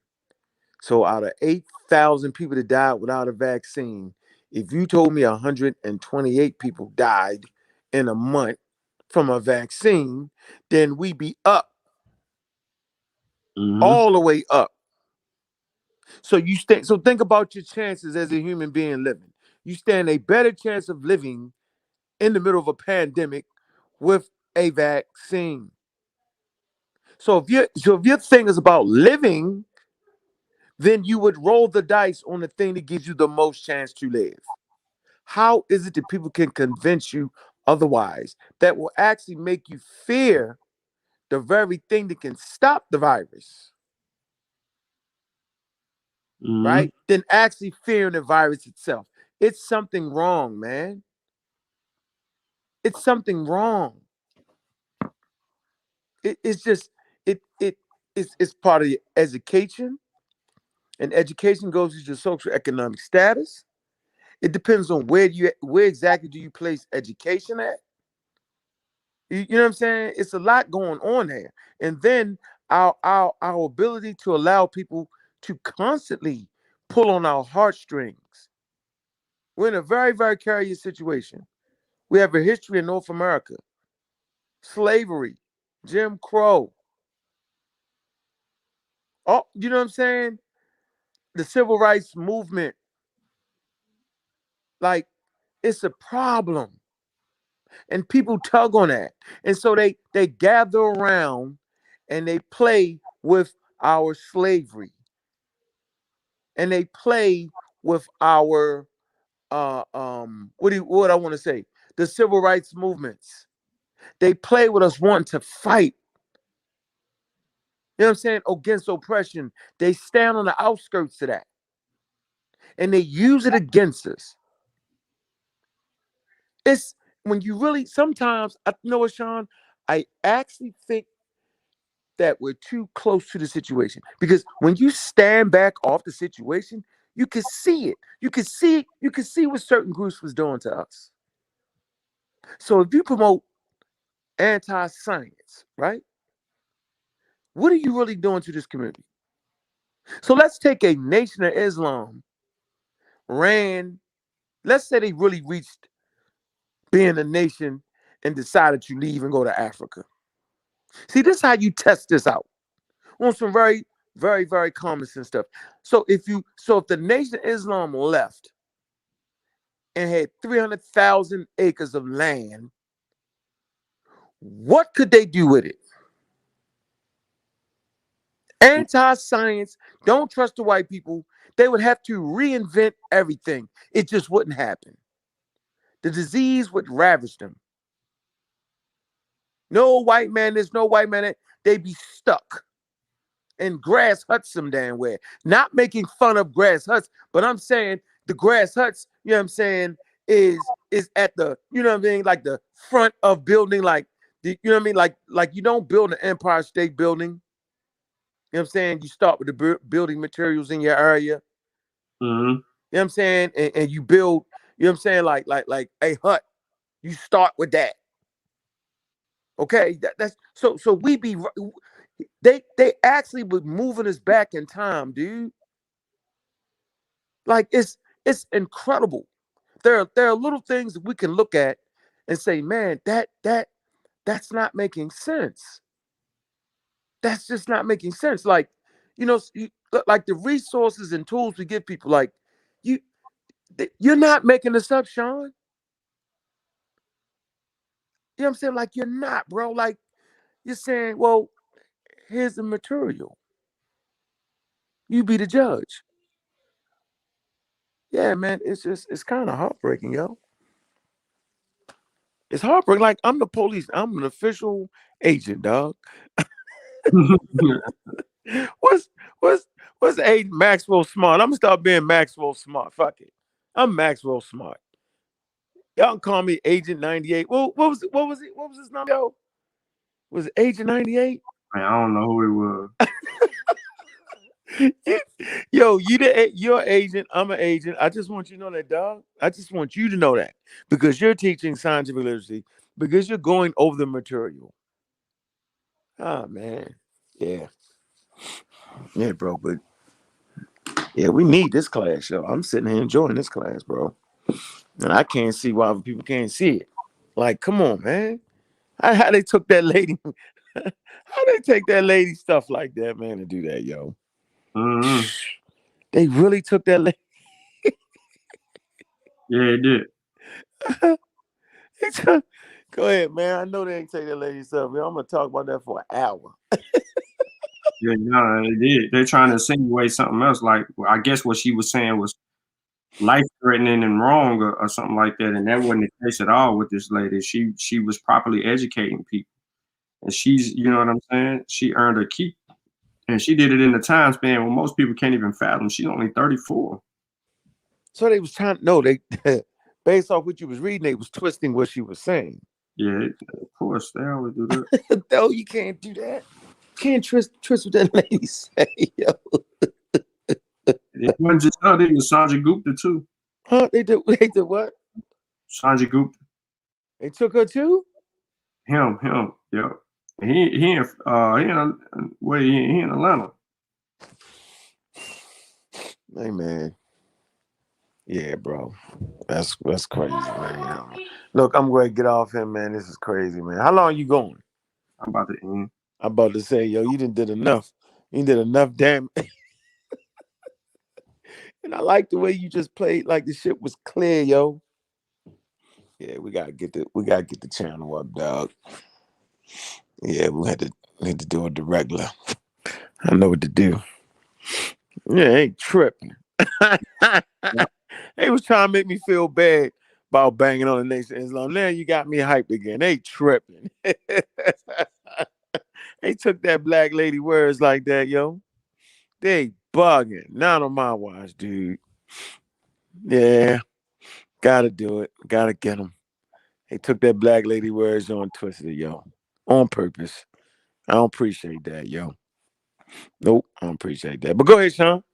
I'm out of here, though, man. Appreciate you having me come through, man. All right. Appreciate the seriousness at which you present the information, man. And I wait for them damn books to come through the mail, bro. Or yeah, you should get them soon. All right, man. Peace. All right, so really, man, the whole end game of this is anaphylaxis, right? We need to understand what is anaphylaxis and what causes an anaphylactic response. If you have a history of anaphylactic responses to any medication or vaccination that you've had in the past, you need to seek advice from your doctor before receiving the COVID-19 vaccine or any medication, period, right? So we know what's going on now. We have an anaphylactic response from everything. It's not a vaccine, everything. Anything that causes an allergic response, everything. All right, so I wanted to go directly to the source here. I have an article over in France that backs this up, but there's an article circulating that we talked about before on the pseudo killers. I think I mentioned it and brought it up. It's on an open access written by a doctor, a credentialed doctor. He published it in the open access journal, and you haven't really heard any responses from it. It's a 90-something page PDF, 100, might be 100. But it's a PDF that he actually published in that journal, and he talked about it that the COVID-19 was created in the lab, and he was 98% certain and 2% acceptable of it may be coming out of a lab. Well, the Global Research Team Innovation and Forum mobilized international action in response to novel COVID-19 emergency. The forum to be held February 11th through 12th in Geneva is an organization of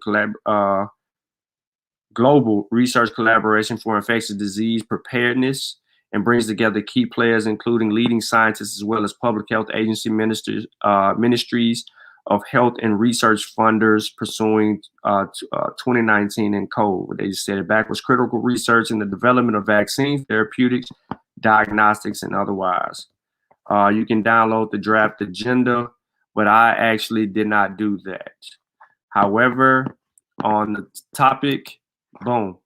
Identifying animal origin of coronavirus, a work in progress, says WHO mission to Wuhan. All right. So this is issued on the 9th of February, 2021 by France 24. And as you can see here, for more clarity, in case you couldn't peep you couldn't peep the way that they read out the dates. February 9th, 2021. That was, this other day, right? Okay, so the WHO mission to China to uncover the origins of the coronavirus failed to identify the source of a pandemic, which has swept across the world, but the team Tuesday ruled out the Wuhan lab leak theory propagated by Donald Trump. Okay. Experts believe the disease, which has killed more than 2.3 million people worldwide, originated in bats and could have been transmitted to humans via another mammal. WHO foreign experts Peter Ben Embarek said identifying the animal pathway remains a work in progress, adding the absence of bats in the Wuhan area dimmed the likelihood of direct transmission. It was most likely to have come from an intermediary species, they said, before backing up China's position that there were no evidence of large outbreaks in Wuhan before December, when the first official case had been recorded. Okay, so not to get too long-winded on that, you know, both articles are actually in the chat regarding the whole Wuhan experience and the WHO speaking out against it being created in a lab. They're ruling that out. All right. They know it's zoonotic. They know it didn't centralize in Wuhan. It comes from outside of Wuhan into Wuhan. They have been having many conversations about that route, right? And they are totally against Wuhan being the epicenter. They're calling Wuhan the super spreader. Wuhan is the super spreader. However, I don't want to, you know, pretty much get into all of that. The WHO is still doing their investigations, but I just wanted to update people on that because of that article that did go out. And we should just be prepared for more information regarding that. There's some other detailed information that will be discussed later regarding COVID-19. Peace to everybody that just showed up or who have already been here. It's in the bias. All the sources are in the description of the video. All you got to do is click on the YouTube video and let me demonstrate. And I made sure that you load it.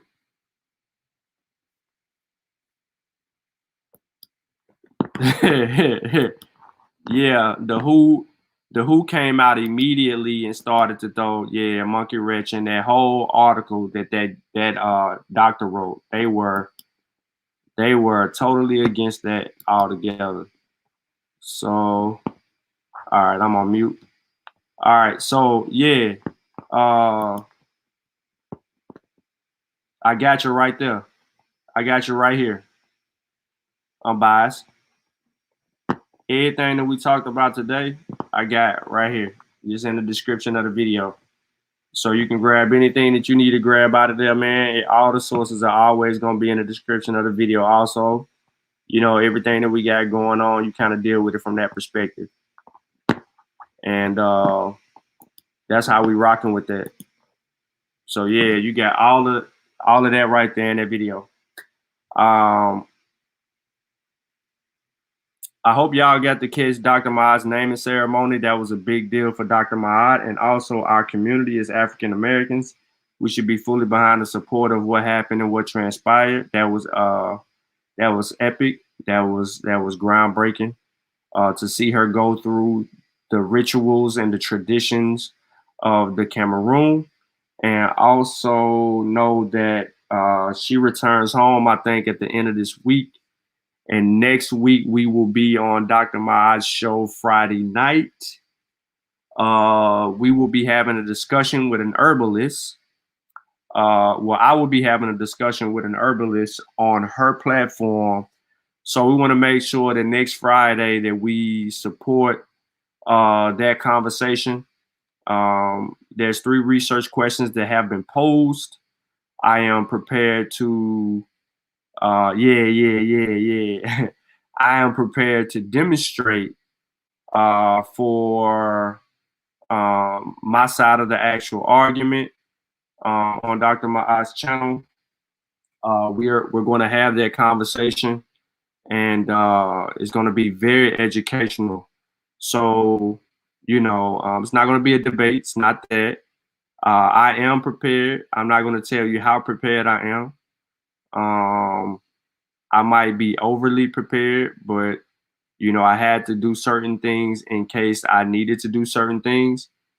But yeah, we're gonna have some time, like 10 minutes apiece on each research question, and we'll argue our sides. And then at the end of the day, we're gonna let you come to an honest conclusion on a solution for yourself. And that's how we're gonna do it. Oh yeah, Snap. Facts. Yep. Yeah, man. So, man, God, civilization. Yeah. And on that note, man, y'all already know how we rock, man. I appreciate everybody, man, showing up this evening. I know it was kind of impromptu. Nobody was on game. But, make sure you continue to support the families and all of our works.